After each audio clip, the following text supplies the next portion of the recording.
On est en saison des pluies, hein, depuis janvier on est rentré dans la saison des pluies, on espère en sortir au mois de juillet. L'événement du mois de mars avait déjà été au-dessus de la normale, et là en fait on est en train encore de dépasser l'événement du mois de mars. C'est-à-dire qu'on a des crues qui sont au-dessus, des niveaux d'eau qui sont bien au-dessus de ce qu'on a l'habitude de voir. Donc voilà, on était en surveillance, en vigilance orange depuis un certain temps. On surveillait en fait tout ce qui se passait sur l'Oyapock et sur le Maroni, également sur la Mana. Et puis depuis vendredi, on a des alertes des communes qui nous annoncent leurs difficultés. Donc dès qu'on a les alertes, en fait, on cherche une solution pour leur envoyer rapidement ce dont ils ont besoin. Principalement, ce qu'ils nous demandent, c'est de l'eau potable et puis du fret alimentaire. Donc pour l'instant, voilà, on s'est déjà tourné sur la Croix-Rouge française pour récupérer ce fret alimentaire qui est transporté actuellement par les forces armées en Guyane avec leurs moyens aériens et par le Dragon également de la sécurité civile. Donc samedi, on a envoyé le Dragon sur 3 seaux, donc complètement au sud-est, hein, sur le Yapok, donc sur 3 seaux, pour envoyer un premier moyen de fret eau potable. Aujourd'hui, on a un Casa qui est parti sur Maripasoula afin de livrer en fait tout le Haut-Maroni en matériel avec plus d'1 tonne de fret. Demain, on relance encore sur Maripasoula un Casa, pareil, pour encore 1 tonne de fret pour bien répartir le fret qu'on a sur le secteur, donc Maripasoula, Papaichton. Et on envoie également le Dragon sur Grand Santi, qui va faire des allers-retours en fait entre Saint-Laurent et Grand Santi, tous les petits campous autour des Grands Santi pour livrer de l'eau potable.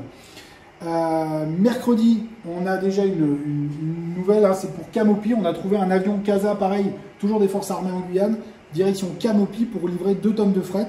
Donc ça, ce sera mercredi après-midi qu'on va pouvoir livrer. Et puis, on est déjà en train de calculer sur la suite pour voir où on va pouvoir relancer et remettre à nouveau du fret. Est-ce que vous pouvez nous expliquer comment ça se passe en fait concrètement une séance de travail au centre opérationnel zonal? Quels sont vos différents relais que vous pouvez avoir sur le terrain dans les communes? Alors, voilà, nous comment ça se passe? Les relais, tout ce qui est l'ouest, ça va être la sous-préfecture de Saint-Laurent, hein, les mairies qui traitent avec la sous-préfecture en faisant leurs demandes. Tout ce qui est l'est, ça va être avec le sous-préfet des communes de l'intérieur. Donc là, on a une remontée d'informations. Nous, on a une veille, une surveillance avec les experts de Météo France et les experts de Vigicru, hein, de la DGTM, de la Direction Générale des Territoires et de la Mer. Donc on a déjà une veille depuis longtemps, on surveille, on sait quand est-ce qu'il va pleuvoir, on sait quand est-ce que les pluies vont ralentir. Il faut faire attention parce que nous, sur le littoral, on a l'impression qu'il ne pleut pas actuellement là, depuis quelques jours, alors qu'en fait, au sud de la Guyane, il pleut. Donc on a cette surveillance et aujourd'hui à midi, on s'est regroupé hein, sous l'autorité du préfet. On s'est mis en place ici et là on fait venir les gendarmes, les sapeurs-pompiers, les forces armées en Guyane, tout ce qui peut nous servir à gérer et à permettre l'envoi. Et puis dans cette réunion, le préfet nous donne les directives et puis on répercute en envoyant le matériel. Donc on contacte la Croix-Rouge française qui est très réactive et qui nous fournit le matériel embarqué dans les avions ou dans les hélicoptères. Et puis après, on envoie les missions au fur et à mesure, en mesure de se réarticuler, hein, parce que à 16 h, on a toujours une demande qui change. Donc là, on réagit vite. Là, actuellement, on a des gens qui sont encore en train de réagir pour changer un fret. Et puis, pour que ça arrive au plus vite et au mieux sur les communes. Sur le fret, justement, quelles sont les livraisons qui ont été actées aujourd'hui, notamment au niveau de l'eau potable? Tout ce que je vous ai annoncé. C'est-à-dire qu'on a déjà des livraisons donc, qui ont été faites ce week-end sur 3 seaux. Actuellement, on livre principalement sur l'ouest.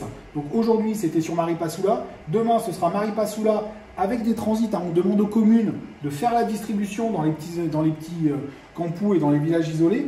Donc demain, c'est de nouveau Maripasoula et Papaichton. C'est Grand Santi où là, voilà, on y va avec des petites frappes chirurgicales hein, où on va déposer directement à Pagui avec le Dragon, ce qui nous sert de servir de petites frappes. Et puis de l'autre côté, on bascule de nouveau mercredi sur Camopi pour là renvoyer aussi la grosse artillerie avec 2 tonnes de fret.